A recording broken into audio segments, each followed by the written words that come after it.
Class শুরু করব আর তার কোনো উদ্দেশ্য থাকবে না, সেই ক্লাস হ্যাঁ বেশি দিন হ্যাঁ চলবে না। একদিন একজন সেই দুজন আসবে, করবে, চলে যাবে। মেন হ্যাঁ হ্যাঁ ব্যাপারটা হ্যাঁ এটা, মানে একটা কোনো উদ্দেশ্য এসছে যে হ্যাঁ ঠিক আছে আগামী 30 দিনের মধ্যে এই ইন্টারভিউ। আগস্ট মাস নাগাদ হওয়ার সম্ভাবনা আছে। কিন্তু এইটুকু তো কনফার্ম নেই না যে আগের গুলো থাকবে না কনফার্ম আগের গুলো বাদ হবে। সেই সেই কি যে এগুলোও তো হবে গ্যাঞ্জাম ওটাই। আছে যে আমি বলতে পারবো যে আগের গুলো হচ্ছে না, তার মানে এগুলো হবে। তার মানে এগুলো হওয়াতে গেলে তার মানে সব একসাথে হবে। তাহলে পঞ্চাশ সেই হাজারের 50,000-এর মধ্যে যতই কম থাক বা যত কমে যাক, ওটা হুম কমিয়ে যখন আপনার ইন্টারভিউ হবে তার তো একটা সময় লাগবে। সেই তো। এবার আমি মানে যতটা মানে সবাই বলছে বা কি যে যত পর্যন্ত হয়েছে তারপর থেকে শুরু হবে, কেউ কেউ বলছে, আবার বলছে আবার যদি নতুন করে ফরম্যাটে শুরু হয় তাহলে আবার প্রথম থেকে সব শুরু হবে, কি কি যে হবে। হিসাব মতো যা মনে হচ্ছে তাতে প্রথম থেকেই শুরু হবে। হ্যাঁ তারপরে আবার বলছে যে আম, কি বললো হ্যাঁ মানে কি বলে আমি একটা বিজ্ঞপ্তিতে দেখলাম যে দেখাচ্ছে যে পুজোর আগেই নাকি সমস্তটা মিটে যাবে নাকি, এরকম দেখছিলাম। না মানে যাই সমস্যা মিটুক, তার মধ্যে প্রথমে তো ছিল টেট 2022-এর ইন্টারভিউ ব্যাচের প্রিপারেশন। হুম হুম। এখন আবার উঠলো দেখলাম এসএলএসটি নিয়ে, দিয়ে এসএলএসটিও দমে গেল। এখন হ্যাঁ প্রাইমারি টেট মানে দেখেন, মানে ফর্ম বেরোচ্ছে, এইখানে এত লোক লাগবে ওইখানে অত লোক লাগবে, ঠিক আছে, কিন্তু এক্সাক্ট নোটিফিকেশনটা নেই। না না না না সত্যি তো মানে সবাই বিভ্রান্ত। এক তো ওই ওবিসি এনসিএল নিয়ে শুরু হয়েছে, আর আজকে কর্মসংস্থানে দিয়েছে পুজোর আগেই শিক্ষক নিয়োগের টেটের বিজ্ঞপ্তি বেরোবে এরকম একটা দিয়েছে।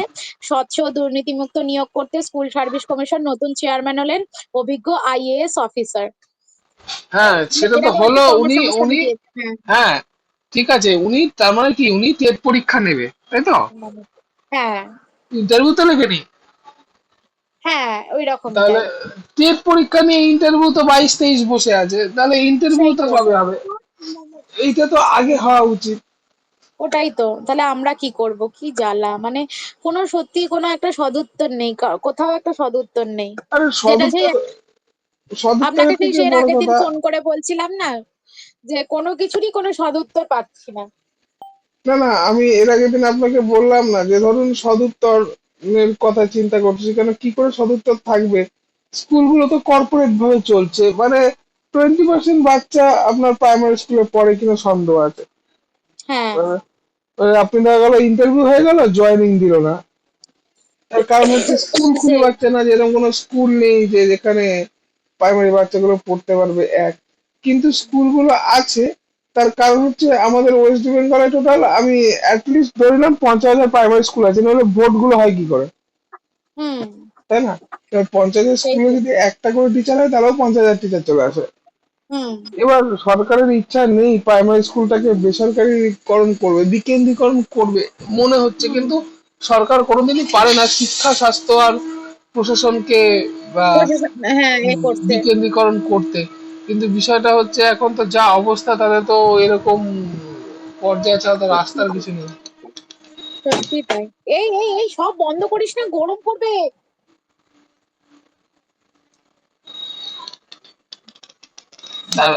আর কি সব যে থেকে বড় হচ্ছে, করেন দেখেন, আমি আজকে আমরা যাতা 7টায়, কলে পিছিয়ে গেছি। না এই দেখেন ক্লাস করাবো তো 7টায় মেসেজ দিয়েছি, দেখেন আপনি 7টা 10-এ, আর বাদ বাকি কেউ কারো খোঁজ নেই। তা আপনার আমার কথা বলে ব্যাস এইটা শেষ হয়ে যাবে। কিছু লোক না থাকলে না অসুবিধা হয় ইন্টারভিউ সেই কন্ডাক্ট করানো বা একই সেই জিনিস বলানো। আর তারপরে ওটা আমি সেই কনফার্ম না যে আগামী কতদিনের মধ্যে ইন্টারভিউটা হবে, এটাও তো কনফার্ম না না।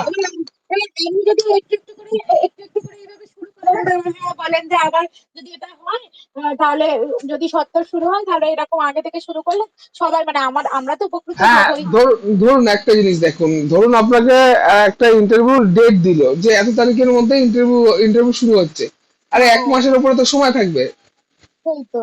আর সেটাও তো সেই তো পরিষ্কার হবে যে পুরনো গুলো আবার নতুন পরিষ্কার হবে হবে। না, হ্যাঁ আবার নতুন গুলো যেভাবে হ্যাঁ হচ্ছে সেভাবে। ঠিকঠাক। সাধারণত যা পরিস্থিতি আছে তাতে আবার নতুন করে হওয়া উচিত, হ্যাঁ বা যেটাই হওয়া উচিত বা যেরকম হওয়া উচিত সেটা তো একটা বক্তব্য তো কেউ দেবে, কেউ তো কিছু বক্তব্য দিচ্ছে না। সেই। হ্যাঁ এটা ওরা তো সবে ক্যান্টিনেতে সবে ব্যবস্থা করিয়ে মন্ত্রীগুলো দেবে। ক্রিয়েট হলো। সেই তারপরে তাদের কাজকর্ম দেবে, তাদের হাতে দায়ভার দেবে, তারপরে না তারা শুরু করবে। এবার দেখেন একটা জিনিস কি, মানে যা রটে তার কিছুটা বটে। এবার লোকে তো বলছে যে নতুন স্কুল দেবে, পিএমসি স্কুল দেবে, এই দেবে ওই দেবে তাই দেবে। তাহলে পিএমসি স্কুল দেবে, তাহলে ওখানেও তো টিচার লাগবে। তা ওখানেও তো দেখলাম অবশ্যই একটা, লাগবে। ওখানেও দেখলাম একটা টিচার রিক্রুটমেন্ট আছে, যেটা আগে ছিল না ওই ইয়েতে, ও, এ- এই যে আপনার সর্বশিক্ষা মিশন, হ্যাঁ হ্যাঁ হ্যাঁ, সর্বশিক্ষা। এসএসএম এর কিছু টিচার নেবে। তা ওটারও অ্যাড, মানে অ্যাড দেখলাম, মানে কি লাগবে, লাগবে লেখা আছে হুম 45,000 শিক্ষক। তা আর কিছু হুম। লেখা নেই, আর কিছু লেখা নেই। জানলা কি যে হচ্ছে, তবে তবে আমার মনে হয় মানে সবার থেকে যা খবর পাচ্ছি, মোটামুটি যারা এই লাইনে থাকে তারা বলছে তো এই প্রসেসটা নাকি খুব তাড়াতাড়ি শুরু হবে। শুরু হবে বলতে কি, মানে এই যেটা চলছিল আমাদেরটা, সেটা শুরু হয়ে গেলে, এইটা মিটে গেলে আবার যদি স্টেডের কোনো সম্ভাবনা থাকে কি এরকম একটা ব্যাপার। খুব তাড়াতাড়ি হয়ে যাবে, খুব ভালো কথা, কিন্তু ব্যাপারটা হচ্ছে পুরো হবে না অর্ধেক হবে। সেটা তো কেউ বলতে পারছে না, মানে যতদিন না বিজ্ঞপ্তি পাওয়া যাচ্ছে ততদিন তো আর মানে কেউ বলতে পারছে না। এটা পুরোটাই মানে আপনাদের জানেন না, আমি একটা কথা বলবো, মানে এমন একটা জায়গায় দাঁড়িয়েছে, যেটা তো ভগবান না চাইলে আপনি চাকরি পাবেন না। ভগবান চাইছে না আমরা চাকরি পাই। ওইটাই মানে ওইটাই। ভগবান চাইছে না, দেখেন সবই ঠিকঠাক হয়ে গেল, আপনারা একটা মাঝ বয়সে একটা জায়গায় চলে আসলেন। হ্যাঁ, তারপরে তখন আর তারপরে মেইন এনার্জি লাগবে প্রসেসটা না। মানে হিসাব মতো কি বলেন তো, তীরে এসে তৈ ডুবে গেল, হ্যাঁ হ্যাঁ হ্যাঁ, ওইটাই হলো তো, ওইটা আমাদের তো এরকম ওইটাই হলো, মানে হয়েছে। আমরা যাতা কলে পিষে গেলাম। ওই হ্যাঁ, জন্যই বললাম। এবার দেখুন, পড়ে যাবে, যখন আস্তে আবার, আস্তে পড়ে যাবে। যখন আবার নতুন যারা টেট পরীক্ষা দিয়ে আবার যারা আসবে, তখন ওই জুনিয়রদের সাথে আপনাদের সিনিয়রদের ভালো লাগবে দেখতে? ওটাই ওটাই ওদের নেবে ওটাই। না, নেবে না তো। সেই এই তখন বয়স্ক এবার পুরনোদের। জুনিয়ররা বেশি অ্যাডভান্স হয়ে যাবে, আর আমরা তখন পিছিয়ে পড়বো, তখন বলবে তার হবে না। হ্যাঁ, এত বয়স হয়ে গেছে আপনারা কিছু জানেন না, সেই যা আর কি করা যাবে। না না, পাঁচ এটা স্টেশন বাড়ি, পাঁচ স্টেশন বাড়ি তো লাভ নেই। কিন্তু ওইটাই। ব্যাপারটা হচ্ছে যে সেরকম কিছু মানে, যেখানে সদিচ্ছার অভাব আছে জানেন তো, মেন আর কিছুই না। অভাব আছে তো, না হলে আপনাকে সে সেদিনকে ফোনে বলছিলাম না, ওই ওবিসি এনসিএল এর জন্য ওরে বাবা কত কিছু ক্রাইটেরিয়া আমি এখনো পর্যন্ত জমা দিতে পারিনি, সেই মানে জোর করছি এখনো, করছি, চেষ্টা করে চলে যাচ্ছি। আরে কোন একটা প্রাইভেট অর্গানাইজেশন দিনের দিন আপনাকে হাতে দিয়ে দেয় পাসপোর্ট, দিনের হ্যাঁ দিন দিয়ে দেয়, তাই না? হ্যাঁ একটা হ্যাঁ প্রাইভেটের হাতে দেওয়া আছে, টাটার কাছে দেওয়া আছে। তাই এরা তো সরকার, এরা চাইলে করতে পারে না বলেন? কিসের প্রেশার সরকারের এত কিছু? আর সামান্য, সবকিছু একসাথে শুরু করে দিয়েছে, সবকিছু একসাথে শুরু করে দিয়েছে। এবার শুরু করে দিয়ে বলছে তোরা এবার জ্বলে পুড়ে বল, সবকিছু একসাথে বলে দিয়েছি, এবার আমরা বসে থাকি। হ্যাঁ তাই তো। আপনি দেখেন না, আপনি যদি লক্ষ্মীর ভান্ডার যদি পেয়ে থাকেন বা না পেয়ে থাকেন, আপনি গ্যাঞ্জামটা বলেন। কেউ ওটাই তো পেয়েছে, ওটাই তো। কেউ পায়নি, কার কোথায় অসুবিধা, কে কাকে জানাবে, ফোন হুম। করলে শুভেন্দু অধিকারী কথা বলছে, দিয়ে ফোনটা কেটে যাচ্ছে। হ্যাঁ এই যে হ্যাঁ হ্যাঁ এইট হ্যাঁ জিরো এইট টু জিরো, 8082 এই নাম্বারটা, হ্যাঁ এই হ্যাঁ। নাম্বারটা কোনো কমপ্লেন করার কোনো জায়গা আসছে না, মানে একেবারে মানে এগুলো এমন একটা ব্যাপার হয়ে থাকলো না, যে কি বলা যাবে। সেটাই। যদিও চাকরি পেয়ে গেলে এগুলো কিছু মনে থাকবে না। সত্যিই তাই, কিন্তু সেটা যে মানে সেই সেই পাওয়াটা যে